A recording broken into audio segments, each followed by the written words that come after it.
Енді ең алдымен математика біздерге күнделікті өмірде керектігін білеміз. Сабағымызды бастамастан бұрын бәріміз бірігіп қосылып тақтамен бірге айта қояйық. Математика керек әр күнге, математика қажет өмірде, математиканы оқимыз, миымызға тоқимыз. Жақсы оқушылар. Мұнда біздер неге тұр екен? Flowing from the inside out. Сондықтан да біздердің миымызда сан түрлі цифрларда орналасқан. Осы миымызды пайдалана отырып, ми құрылысындағы барлық нейрондардың мүмкіншілігін пайдалана отырып, бүгінгі сабағымыз комбинаторикалық есептерді шешу тәсілдерін ұғуға тырысайық. Ол үшін бізге не көмектеседі? Ол үшін әрине бірлескен ұжымдық жұмыс көмектеседі. Біздер бәріміз бүгін топтық, жұптық, ұжымдық жұмыстар жасайтын боламыз.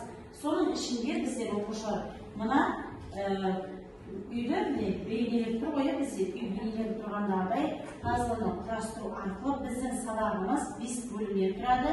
Осы 5 бөлімде 5 түрлі тапсырмамызды орындай отырып, әр бөлшегін құрастырып, мектеп біздің екінші үйіміз болғандықтан, біз де осындай сабақтың соңында әдемі үйімізді құрастырып шығуымыз керек. Қағазды таратып берем. Келе қойыңыздар. Ортаға жазып аламыз.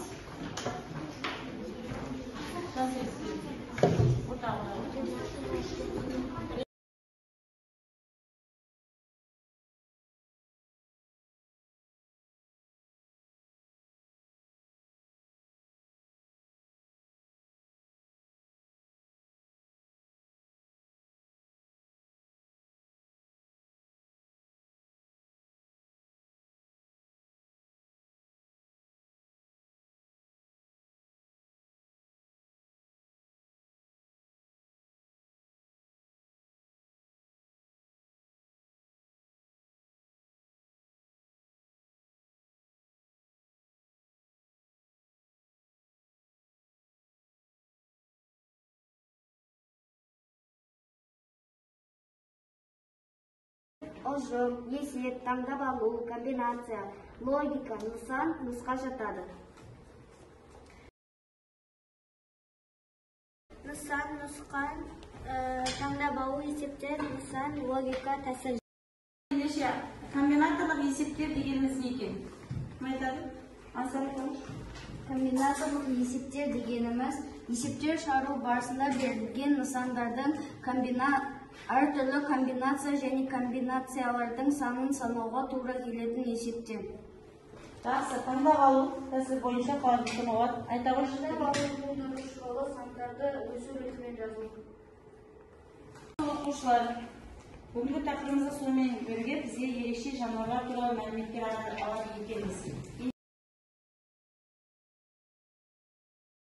Бірінші біздің танысатын ерекше жануарларымыз ұсталып берді.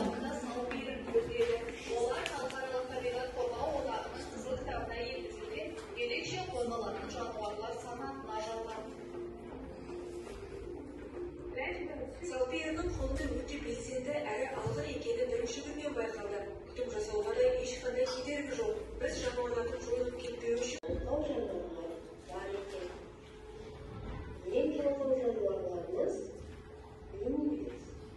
Бұл жануар бір тәулікте 15-18 сағаттың ұйықтауын өткізеді. Жақсы оқушылар, енді біздер қазір 3 қатарға біріге отырып, әрбір бірінші қатар біздің оқулығымыздағы екінші есепті, екінші қатар оқулығымыздағы үшінші есепті, үшінші қатар оқулығымыздағы бесінші есепті шығарамыз. Бірінші қатар өзімізге берген есепті бастап шығара қояйық. Бірінші орнымызға отырып орындай береміз.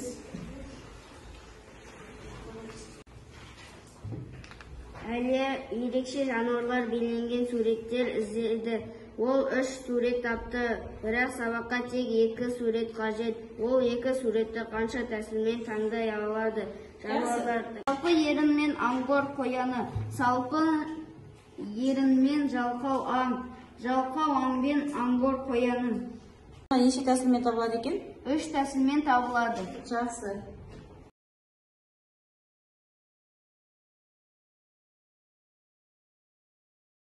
көйлекпен 3 түрлі, қызыл көйлекпен 3 түрлі, көк көйлекпен 3 түрлі, сары көйлекпен 3 түрлі. Сонда неше нұсқасын таптық? 12 нұсқасы. 12 нұсқасы бар екен. Жақсы.